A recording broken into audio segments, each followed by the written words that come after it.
네, 그럼 지금부터 그 2014년 스테피 국제 심포지움을 개최하도록 하겠습니다. 저는 사회를 맡은 과학기술정책연구원의 이우성 연구위원입니다. 네, 먼저 참석하여 주신 여러분께 진짜 감사와 환영의 인사를 드리고 싶습니다. 특별히 먼저 이 자리를 빛내주시기 위해 참석해 주신 내외 귀빈분들을 좀 소개해 드리도록 하겠습니다. 과학기술자문회의의 박상대 부의장님, 산업기술연구회 장훈함 이사장님, 한국여성정책연구원 최금숙 원장님, 한국과학기술기획평가원 박영하 원장님, 한국에너지기술평가원 안남성 원장님, 세계여성발명기업인협회 한미영 회장님, 과학기술계 원로이신 박원훈 박사님, 그리고 GII 프로젝트 매니저이신 안드레아 이렇게 참석해 주셨습니다. 참석해 주신 네 분께 감사 말씀드리면서 박수 부탁드리겠습니다.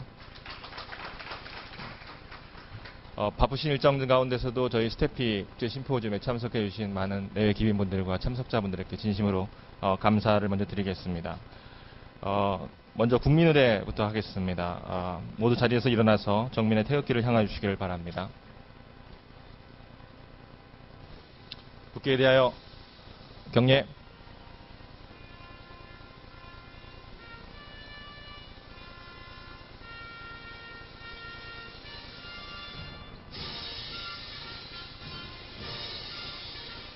나는 자랑스러운 태극기야. 자유롭고 정의로운 대한민국의 흉한 영광을 위해 충성을 다할 것을 굳게 다짐합니다.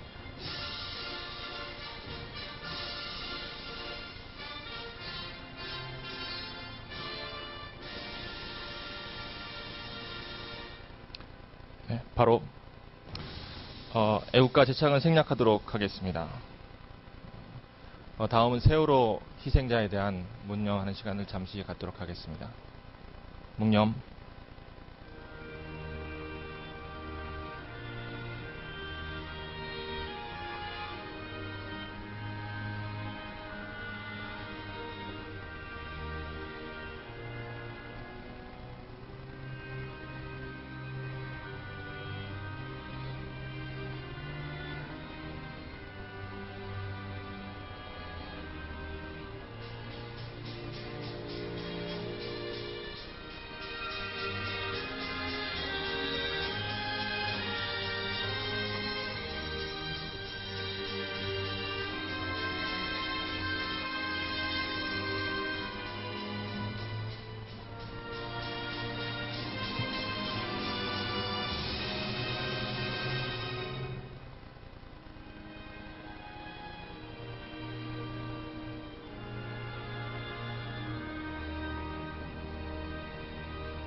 네, 바로 착석해 주시기 바랍니다. 이제부터 스테피 행사를 주로 시작하도록 하겠습니다. 저희 스테피 이번 국제 심포지움의 주제는 창조경제, 국가 혁신 시스템을 되돌아보다입니다. 먼저 과학기술정책연구회 원장님이신 송정국 원장님의 개회서가 있도록 하겠습니다. 참석분님께서 뜨거운 박수로 환영 부탁드리겠습니다.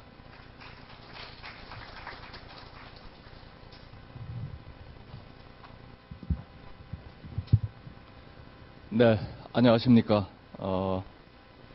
과학기술정책연구원 송종국입니다.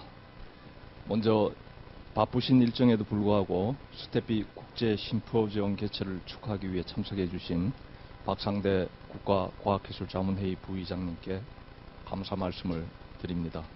그리고 우리 장원한 이사장님, 박영하 원장님을 비롯한 많은 귀빈 여러분께도 감사의 말씀 드립니다.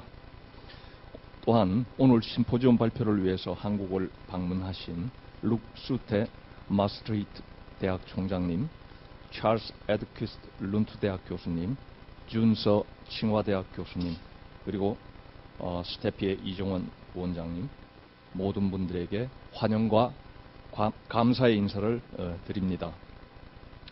또한 자장과 토론을 맡아주실 이원영 박사님을 비롯한 국내 전문가 여러분께도 심심한 감사의 말씀을 드립니다. 내외 귀빈 여러분, 지금 현재 한국은 많은 슬픔과 고통으로 사회적인 분위기가 가라앉아 있습니다. 아마 우리 과학기술계도 여기에 일부의 책임은 있는 것 같습니다. 그래서 이러한 사고를 계기로 해서 더욱더 우리의 뒤를 한번 돌아봐야 되지 않을까 생각하는 의미에서 저희 스테피에서는 과학기술 혁신 시스템을 한번 되돌아 보자라는 의미에서 이 심포지움을 개최하였습니다. 지난 반세기 동안 한국 경제의 발전은 성공적인 과학기술 혁신에 있었다는 것은 아마 주지의 사실이라고 생각합니다. 21세기 지식기반 경제에서는 과학기술이 경제는 물론 사회 전반의 발전에 미치는 영향이 더욱 증대될 것이라고 봅니다. 이제 한국도 경제, 사회 발전의 새로운 패러다임을 요구하고 있습니다. 과거 추격형 발전 전략은 이제 더 이상 유효하지 않습니다. 최근 한국 경제가 처한 고용 없는 저성장을 탈피하기 위해서 우리는 새로운 발전 전략을 필요로 하고 있습니다. 이번 박근혜 정부가 출범 초에 내세운 창조 경제는 이러한 위기의식에서 이러한 위기를 탈출하기 위한 경제정책의 일환으로 내세운 국가 아젠다라고 생각합니다. 특히 과학기술과 혁신은 기초가 튼튼한 경제, 역동적인 혁신경제, 그리고 내수와 수출의 균형이라는 한국 경제의 목표를 실현하기 위한 핵심 수단이기도 합니다. 창조 경제로의 전환을 위한 국가 혁신 체제도 따라서 바뀌어야 하며 OECD와 EU 등에서는 이미 글로벌 금융위기, 만성적인 저성장 및 다양한 위험 발생 가능성 등에 대응하기 위해 지속 가능한 성장, 포용적 성장과 같은 새로운 국가 발전 패러다임과 혁신 체제에 대한 논의가 진행되고 있습니다. 오늘 지속적인 성장과 함께 국가 사회적 목표 달성을 추구하기 위하여 국가 혁신 시스템의 발전 모델을 논의하는 것은 우리에게 매우 시의적절한 중요한 주제가 아닐까 생각합니다. 내외 기빈 여러분, 오늘의 심포지움은 한국의 발전에 필요한 혁신 패러다임이 무엇인지를 모색하고 국가 혁신 시스템의 정비를 위해 글로벌 전문가 여러분의 해안을 모으는 장이 될 것입니다. 국가 혁신 체제 논의를 핵심적으로 이끌고 있는 저명한 석학들의 새로운 혁신 패러다임과 정책에 대한 훌륭한 제안은 물론 국내외 전문가들의 심도 있는 토론을 통해 우리나라 국가 혁신 시스템의 새로운 발전 방향이 제시될 수 있기를 바랍니다. 바쁘신 가운데도 불구하고 오늘 저희 과학기술정책연구원 개원 27주년 기념 국제 심포지움에 참석하여 주신 여러분들께 다시 한번 감사의 말씀을 드립니다. 감사합니다.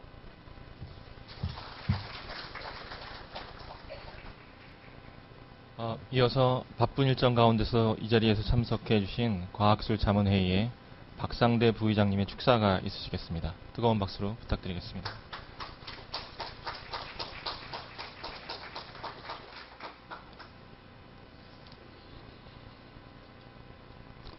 과학기술 자문회의 부의장에 앞서서 제가 스테피 정책 자문위원장 일을 하고 있어서 제가 늘 스테피 일에는 무료 봉사하고 있습니다. 존경하는 송종국 과학기술정책연구원 원장님, 그리고 과학기술 혁신정책에 대한 논의를 선도하고 이끌고 계신 국내외 석학 및 전문가 여러분 반갑습니다. 오늘 창조경제 국가혁신 시스템을 되돌아보다라는 주제로 과학기술정책연구원에서 주최하는 국제 심포지움에 참석하게 된 것을 큰 기쁨으로 생각을 합니다. 또한 우리나라 과학기술 정책 분야의 싱크탱크 역할을 훌륭히 수행하고 있는 스테피 개원 27주년을 진심으로 축하드립니다. 반세기 전에 세계 최빈국가의 하나로 변방에 있던 한국이 이제는 세계 10위권의 경제 강국으로 발전하였습니다. 그러나 글로벌 경제 위기 이후 지난 7, 8년간 한국은 저성장과 높은 청년 실업률, 소득 불균형의 문제로 어려움에 직면해 있습니다. 지금 우리는 이러한 한계 상황을 뛰어넘어 새로운 경제 질서를 재편해 나가야 할 동력이 절실히 필요한 때입니다. 박근혜 정부는 그 동력을 창조 경제에서 찾고 있습니다. 이제 한 사람의 뛰어난 아이디어나 창의력 그리고 신기술이 전 세계를 움직이고 그것이 국가 발전에 기여하는 새로운 시대로 바뀌었습니다. 박근혜 정부는 창의성에 기반한 혁신과 노력만이 우리가 직면한 과제들을 해결할 수 있다는 판단하에 창조성을 핵심 가치로 하는 창조경제를 새로운 경제발전의 패러다임으로 추진한 것입니다. 이런 측면에서 이번 국제심포지엄은 창조경제와 경제혁신의 실천이라는 목표 달성과 그리고 저성장 경제에서 혁신 패러다임의 변화라는 시대조국에 부응하기 위해서 국가혁신체제를 재정립해보는 대단히 중요한 자리라고 생각합니다.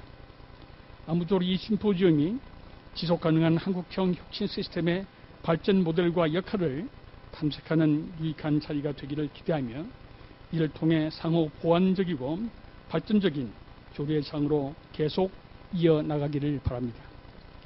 제가 속해 있는 과학기술 자문회의도 오늘 논의에서 제안되는 과학기술 정책, 혁신 정책의 중요 이제들을 적극 검토해서 창조경제 구현의 과학기술인들의 지혜를 모을 수 있도록 그 역할을 다할 것입니다. 끝으로 본 행사의 성공과 한국의 새로운 발전 방향을 위한 의미 있는 결론이 도출되기를 희망하며 자리를 함께하신 국내외 기빈 모든 분들의 건승과 행복을 기원합니다. 대단히 감사합니다.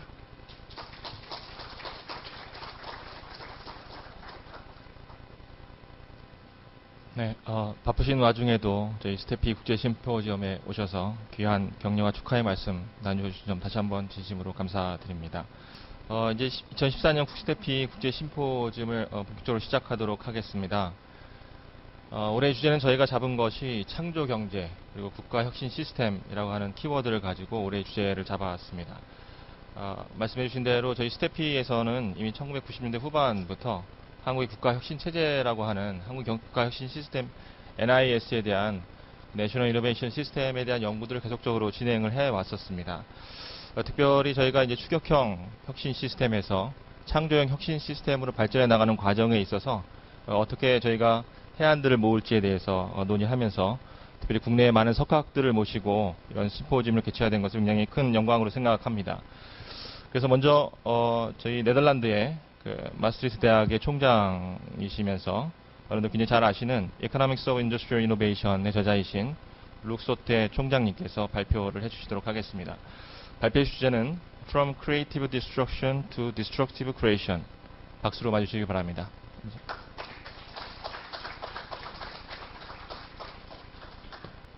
Well, ladies and gentlemen, let me thank first of all STEPI for having. Thank you. Let me thank first of all STEPI for having invited me here in Seoul, in beautiful Seoul, and on a very sunny day, very different from what we have today in Europe. And I don't mean this just in physical terms, but also in mental terms, as I will hopefully argue in terms of my presentation today. I will just put on my timer also so that I stick within the limits of the time allocated. My talk is very much in terms of the challenges which a country like Korea will face, but I will not, of course, address directly Korea, having no knowledge really about Korea, and certainly with all the experts here around the table, consider this more as food for thought for particularly in terms of the policy debate later this afternoon. But I will try to address some of the challenges as they are going ahead for countries once they arrive at these technological frontier levels, and they have to some extent no longer the security of what has happened in front of them by other countries. So in this kind of post-catch-up, or in this kind of position of where they are leading countries. I will talk about five just ahead.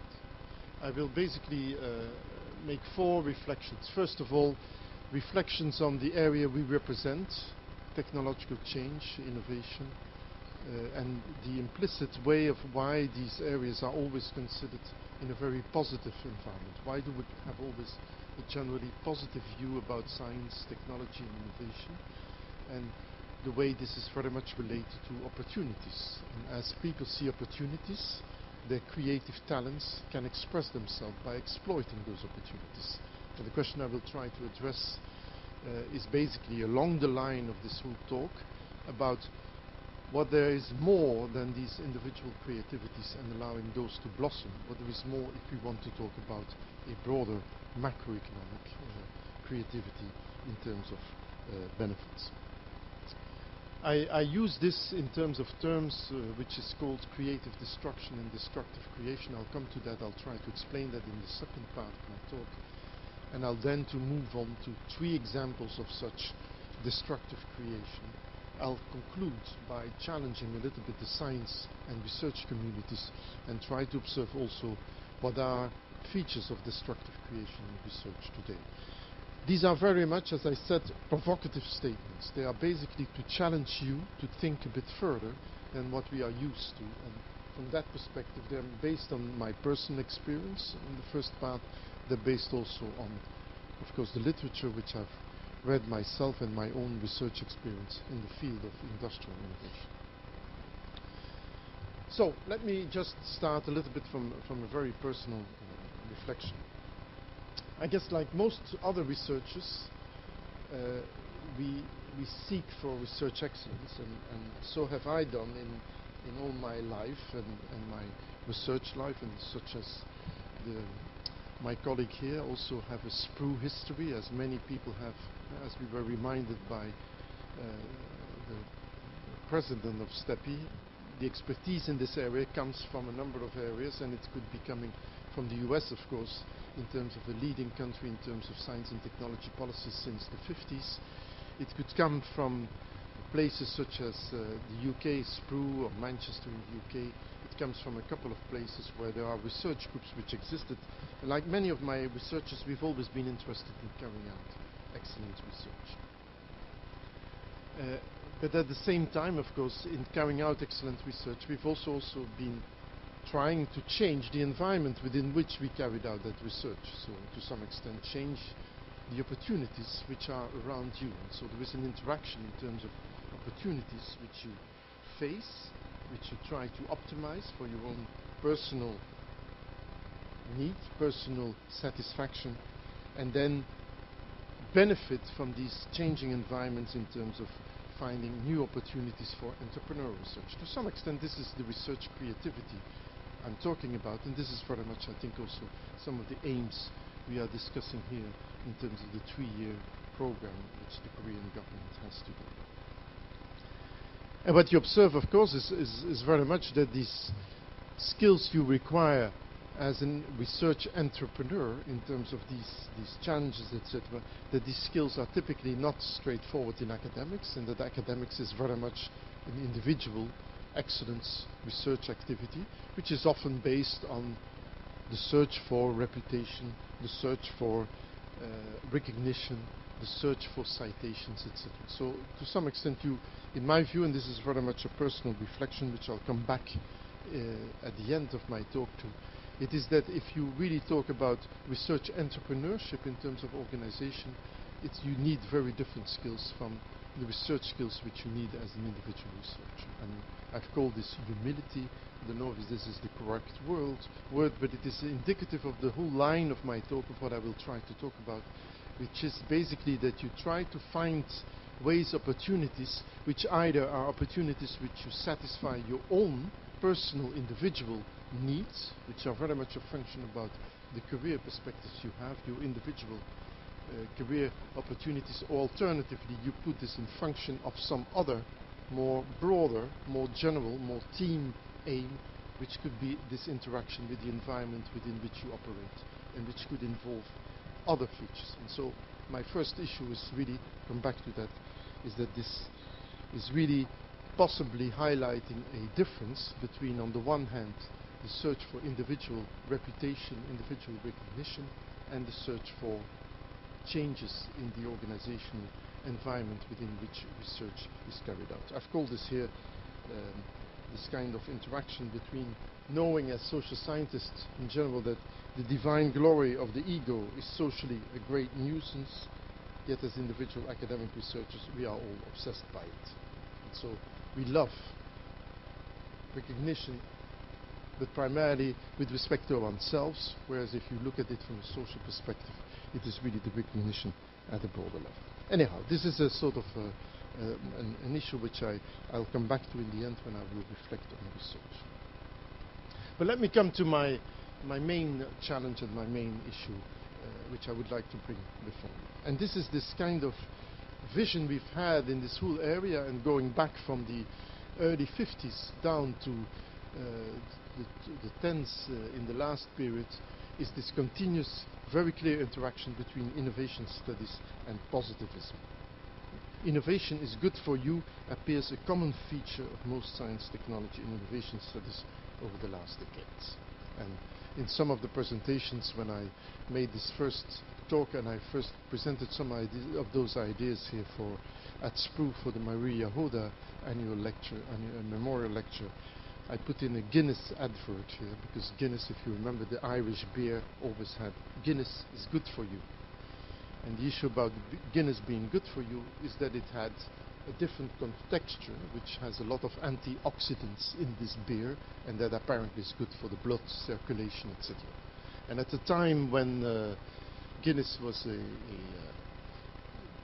think about 20, 30 years ago, Guinness offered a free pint of Guinness in blood donor clinics, etc., to people who were giving for free blood, etc. Since that, Guinness and the marketing people at Guinness have clearly stopped Guinness from doing so, because they did not want Guinness to become a health company selling, of course, beer.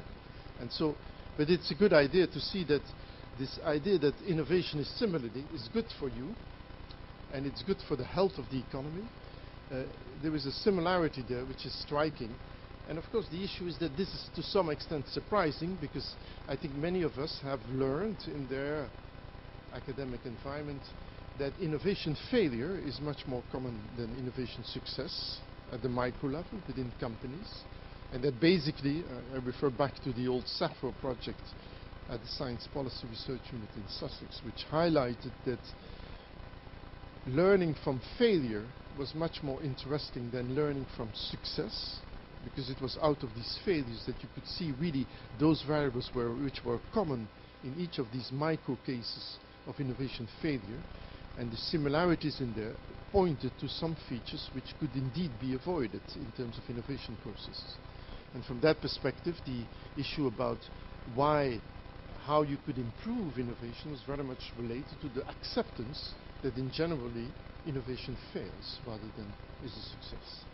And of course at the macro level, similarly, we have a lot of historical studies going down from Brian Arather to Paul David to Paul Stoneman to many other authors, showing how we can lock into particular technological trajectories.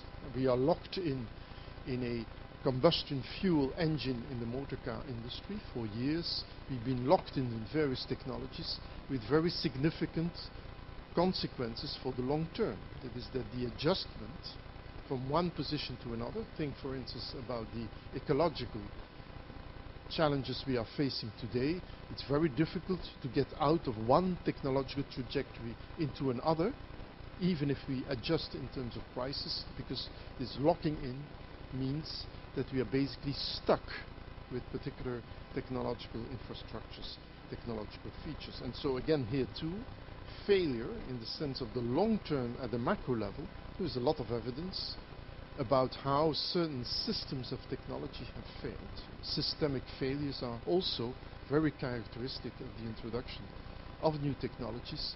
You only have to look at, in my own country or in Europe more generally, the amount of failures from Concorde to Minitel to many other cases of large failures within the system are again characteristics of the introduction of new technologies and of innovation. And finally, similarly, at the level of employment, we have very similar features, reflect on the technological unemployment problems some countries, some regions, some sectors have been confronted with.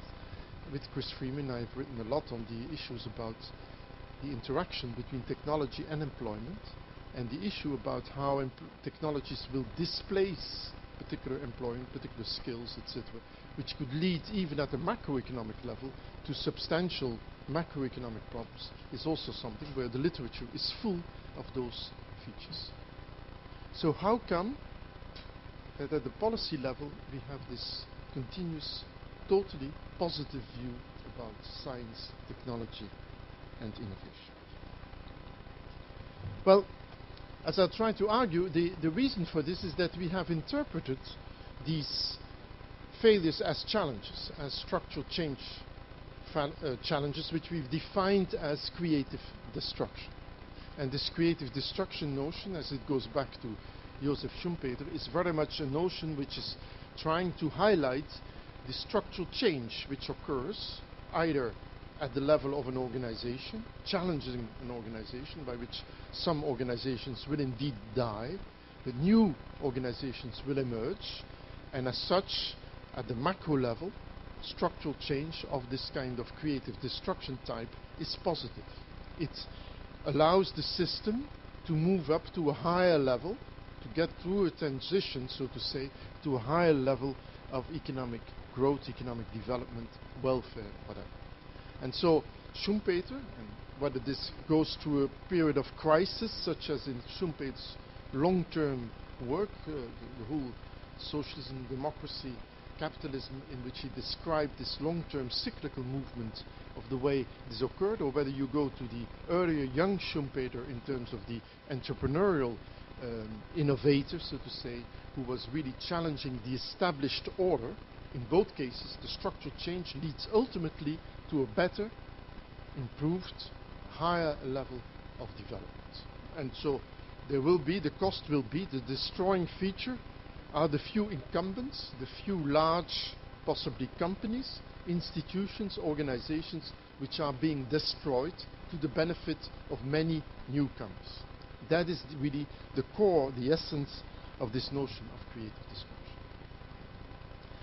What I'll try to do here is to argue that the opposite, what I've called destructive creation, might also exist. And this opposite, destructive creation, is basically something which has exactly the opposite features, that is that it benefits a few at the expense of many. And so it has the opposite effect, that is that it leads to a decline in your overall welfare. And you know why this could happen is I try to show this as examples of why this has happened, but why this could happen is basically because you have confronted with a number of features which are very much related to some of those failures which I described a minute earlier in terms of both at the micro and at the macro level. And so this common feature in terms of destructive creation is that there is creativity there. Creativity is at the center of the whole process, but the creativity is of a very easy, free rider nature and is depending on the networks which exist and the regulatory framework. So basically it is innovation which is inspired by regulation. It's innovation which is basically where the network provides opportunities. That's why I started with this very personal assessment of this kind of interaction between opportunism and individual research entrepreneurship. And once you find, for instance, in a network the crucial nodes, and you combine these nodes in a network, and you don't bother about the non-profitable aspects of the network, you have there typically what I've called here these easy free rider opportunities for creativity. And in this sense, this existed, of course, throughout time. This has always existed. But basically, there was always this interaction between, on the one hand, failure and the market, and the way the market challenged, of course, these destructive creation opportunities, and on the other hand, regulation. Because the regulatory framework, adjusted, of course, did not allow these particular creativity features to emerge.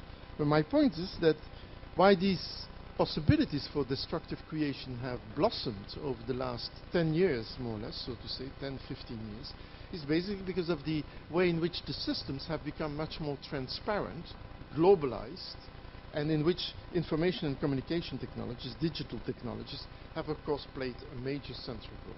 And again, you see this, and of course here within the STEPI, etc., is not just science technology, it's also information technologies, and that's why I want to emphasize this in particular. Because what happens typically for information communication technologies is that they have a tremendous growth impact. This is why we've called these technologies pervasive. These technologies have this kind of what we call this general purpose impact. They affect every sector. They have a tremendous nature of opportunities of enabling economic growth because of the transparency. In microeconomic terms, basically you have this demand curve, which can nearly, the demand curve of society in particular areas can nearly be individualized. You can individually satisfy it. You can explode the numbers of the variety of products and services which you can deliver. Think of a cheap flight, think of various other opportunities by which the service is differentiated amongst marginal features and therefore allows a tremendous opportunity for economic growth, for new opportunities for delivering the same service in a different variety. And this is typically what we've called the long tail of product and service delivery differentiation.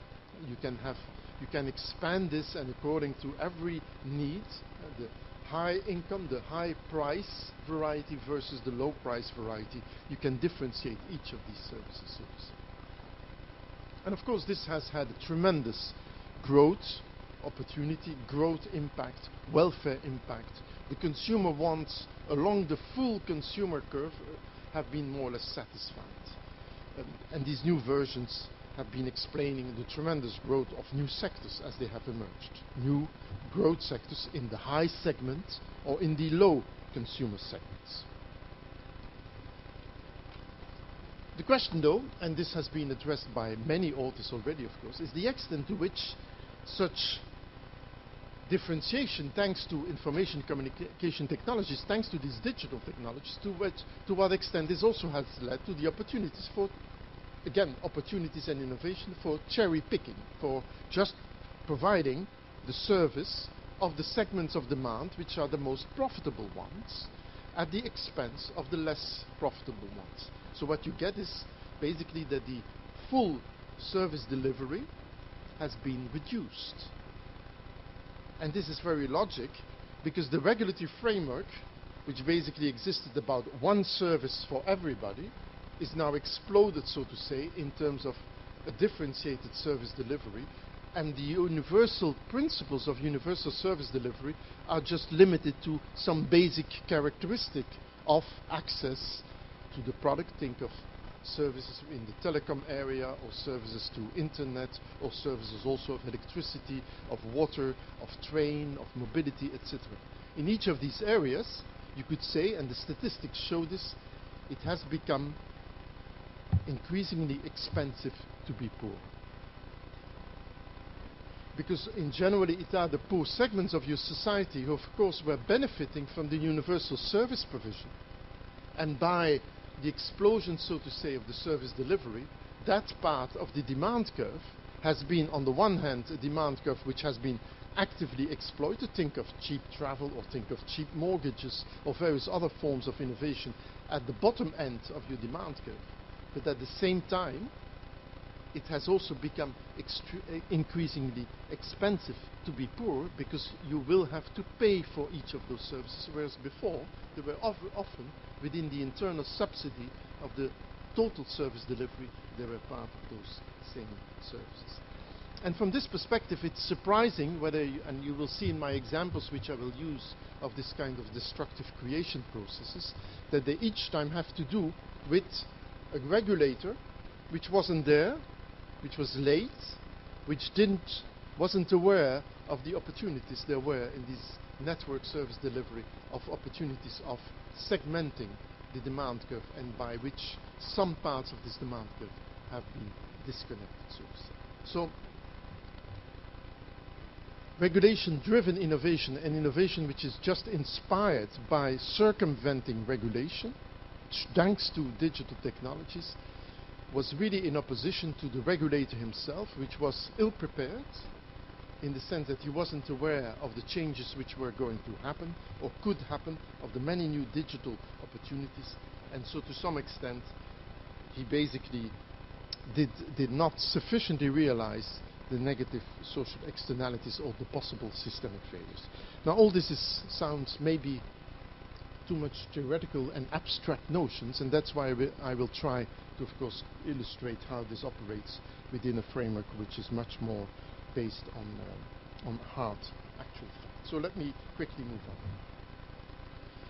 I skipped this, you can read it, but basically this is the question about why we don't have in this process, just as we have it with technologies where we have this precautionary principle about technology assessment, why we don't have in the framework here, we don't have innovation assessment in the same way when innovation is purely inspired by regulation.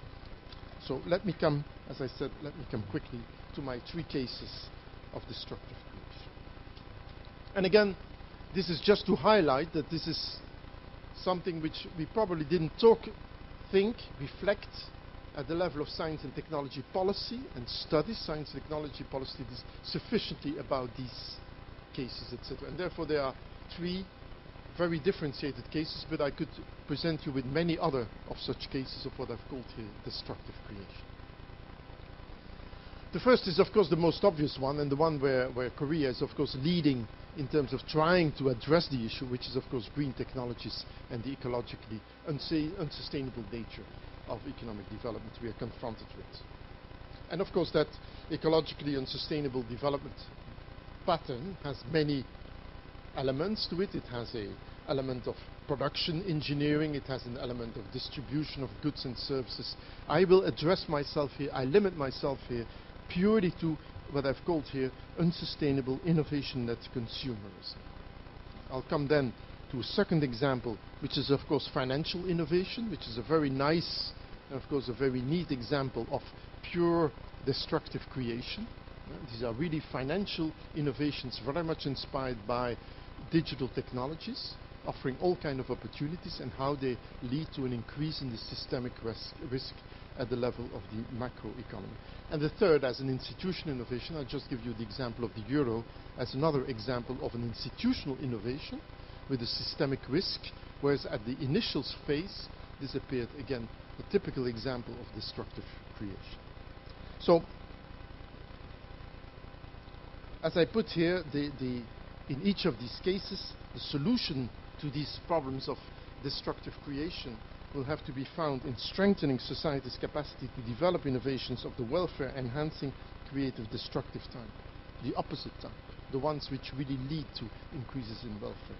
And again, whereas I've put it here very nicely, because of course here I am with all my Korean friends, so whereas Korea could well be the best practice case of how this capacity has been strengthened in the past, the issue is of course how you do this in the future in a post-catch-up framework of a leading science and technology country. So let me come to my first example. Innovation, planned obsolescence and unsustainable consumption. Well, this is basically the one area where there is a lot of economic modeling and economic theory evidence in new growth theory, and I refer here to Emilio Calvano's economic model, which highlights this very neatly, and in which you can show that it is in the interest of individual companies to have an innovation process which is based on continuously trying to innovate rapidly, because you make much more money with new versions of your new products than you would make by trying to compete on prices at the world level. And we have all examples continuously around us in each of our pockets. We have examples of this by which each version of your new iPhone or smart computer or smart tablet or whatever you will be induced by the companies to buy the new version which adds some feature which is basically inspired by the simple fact that the so-called the monopoly profits which the companies can make on those innovations, the monopoly rents of that nature, that basically you plan obsolescence. You want to have consumers replace their iPad of that nature or their iPhone of that nature with the next one, because if they keep going to continue to buy the old one, you have to compete on price and you will be competed out. And so Emilio Calvano illustrates this very neatly. He basically shows, and this is a pure economic mathematical model which illustrates this very neatly. If you want to, you can look it up. But it shows very neatly that destructive creation unambiguously leads to higher profits whatever the innovation costs. And so in that sense, this is not surprising at all. It leads you to firms to go for these higher profits and hence to be occupied. It is what we've called planned obsolescence. You will make sure that the battery in the products you sell have a time period which is limited so that people will be forced to buy, or that the timing is exactly in line with the new generation of goods consumers buy. This goes back a long time. This is not something which is associated so much with information communication technology. If you remember the first nylon stockings, the advertising for the nylon stockings was that you could pull a truck with the stockings and they would not break. And very soon afterwards, the first American companies producing nylon stockings, of course, reduced the strength of the technology so that at least the stockings would break regularly, so that there would be an inducement mechanism that one would buy regularly new stockings, etc. So in this sense, this is something which has always existed, but it is exploded, so to say, with information and communication consumer technologies. Because the issue is basically, it's written here in this first bullet point, the power to wreck the value of old versions of a product ends up serving restoring profits. So if you are busy producing a particular good, it is in your interest to introduce a new version, a new variety of that good, basically because that destroys the value of all the consumers of the existing stock. Because for consumers, of course, the new variety has the new value, and the old variety declines, is basically made obsolete. And so this is an issue whereby what basically Calvano highlights is that this exists across the board, and that this sort of form of destructive creation is widespread, very much induced by new ICT goods, etc. And so I can go very quickly here. This destructive creation exists. Basically, it hinders the prolonged usage and induces customers to migrate continuously to newer models. Paul David, a good colleague of mine, etc. I give you a couple of examples here of fashion clothing, shoes, many other ICT products where the limiting of the backward compatibility of electronic goods manufacturing, ceasing to supply essential after-sales services or spare parts for older products, the legal case brought against Apple in 2003 with respect to the planned obsolescence of the battery life of the batteries of the iPad, etc., etc. Clearly, in each of these cases, Paul David called this the innovation fetish Imelda Marcos syndrome, in memory of a famous instance of the uncontrollable obsessive accumulation of more and more pairs of women's shoes, another richly documented fetish object.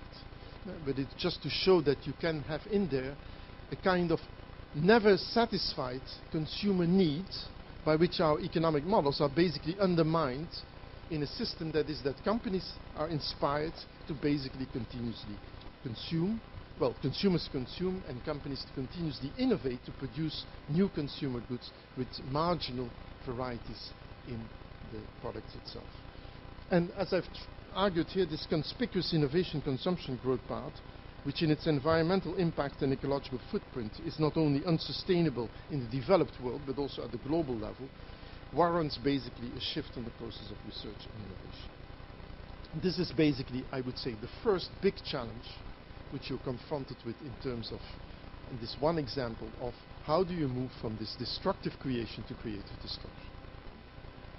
And my case is here that basically you have to get back, and this is quite fundamental, a very fundamental challenge is how do I get back from a system which has been totally dominated by what I've called the professional use demand. So what I try to convince the average consumer is that the needs of the professional user are the needs which he also requires. So basically continuously more sophisticated needs. That basically can I direct this away from the tip of the income pyramid. For instance, I will buy a tennis racket which have a spin of a particular variety, etc. when I barely can play tennis. Or I will buy whatever sunglasses or other glasses which are basically based for situations which are extreme. I will have all kind of varieties in the technology inspired contributions in terms of my consumer goods which are barely used ever as an average consumer. How do I move from the tip of the income pyramid to basically the long tail, the other part of the income pyramid, etc. And so this is basically here where I put in a couple of ideas which are reflected, but which are much more in general terms, in terms of low income innovations, sometimes called bottom of the pyramid innovations, such as Prahalat has advanced, and local grassroots innovations. You see that suddenly there come in lots of new ideas of innovations. The main point is, and I don't have to explain this figure, that at the aggregate level, if we have indeed the development of countries which goes from the direction of, say, if Korea and countries here are at that level, and this is of course the ecological footprint level in which we try countries to be below that level in terms of the ecological footprint. Sorry, I'm putting the graph upside down. This is the ecological footprint here of 2, which is more or less sustainable at the global level. And you see that all these countries here are way ahead in terms of the ecological footprint. But if you simply look here at the Human Development Index, which is an alternative, say, to GDP per capita, you can see that we have lots of poor countries are within the Earth's ecological footprint, but if they develop like other countries in this direction, this will be totally unsustainable. So we have basically 2 challenges: to keep countries of low development levels within the ecological footprint line of the world. And we have the other problem, which is basically that the developed world countries need to reduce their ecological footprint to come back in the ecological sustainable footprint.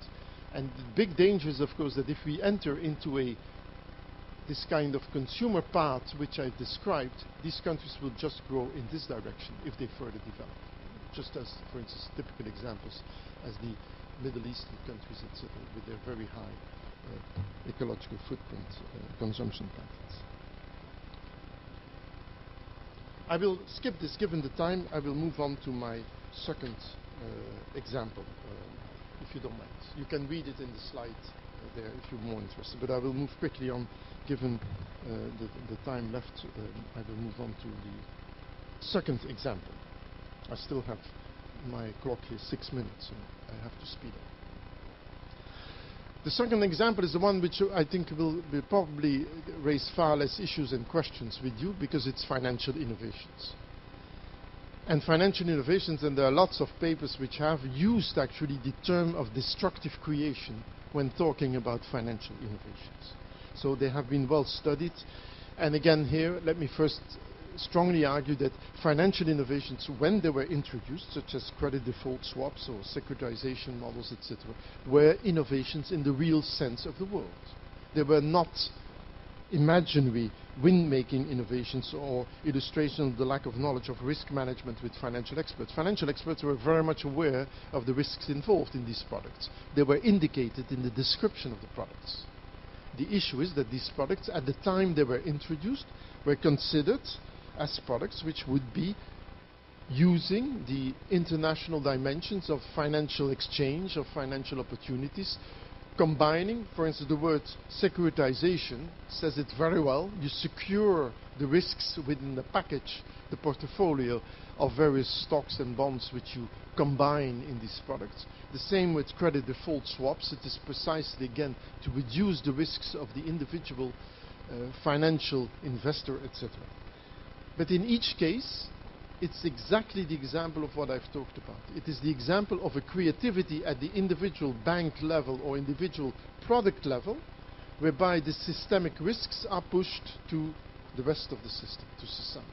So it is the benefit of a few to the detriment, in this case, to the risks of many. So it is basically pushing the risk of the overall system upwards into the rest of the financial system. And the regulators were basically, they didn't pay attention, or they're not aware of these new innovative opportunities. Society missed basically an innovation tool here. And if you look at the examples, well, let me just remind you of this quote of, it's of course very unfair to quote policymakers years after things have happened, but nevertheless, just remember Greenspan, Alan Greenspan's quote in 2005, "Recent regulatory reform coupled with innovative technologies has stimulated development of financial products such as asset-backed securities, collateral loan obligations and credit default swaps that facilitate the dispersion of risk. These increasingly complex financial instruments have contributed to the development of a far more flexible, efficient and hence resilient financial system than the one that existed just a quarter century ago." End of quote.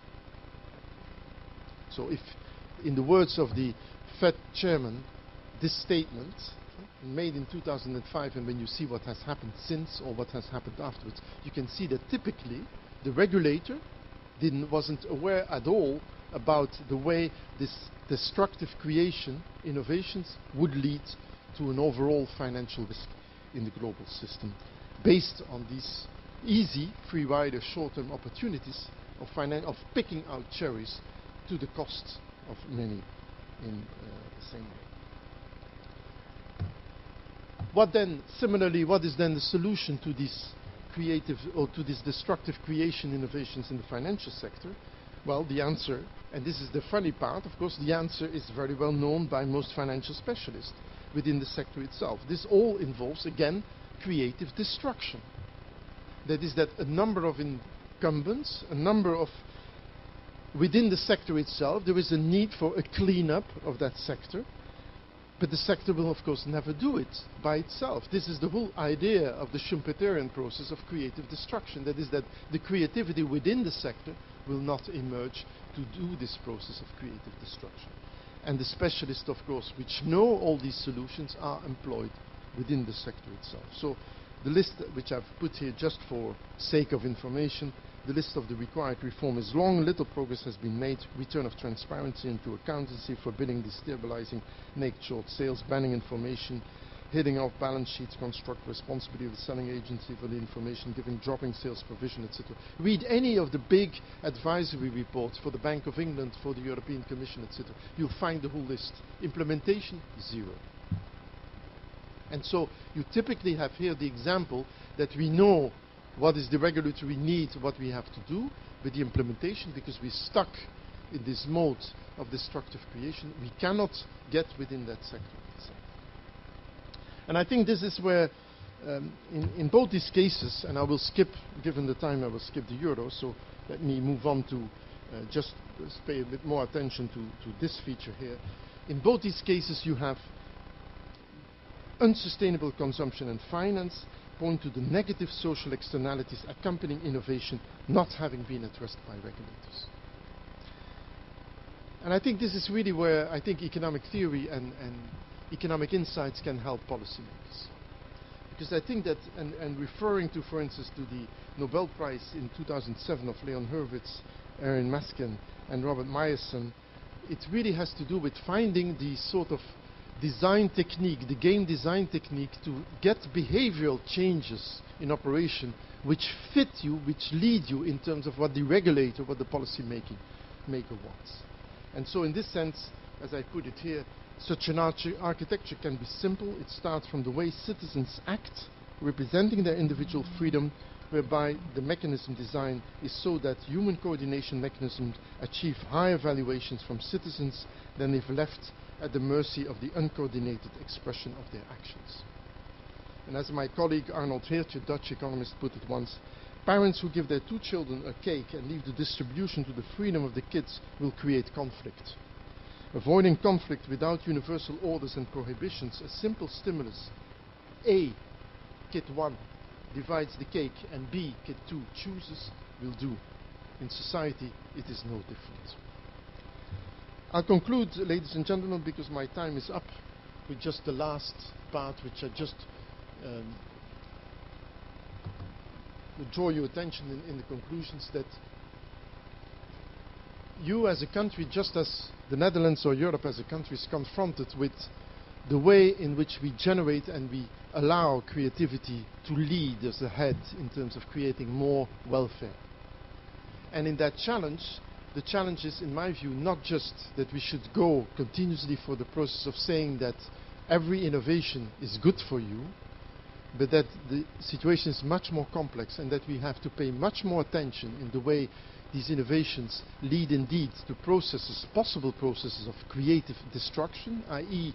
to the detriment of a few but to the benefit of many, but do not lead to the situation, as I've tried to explain, which is pretty common in society, where innovations have led to destructive creation.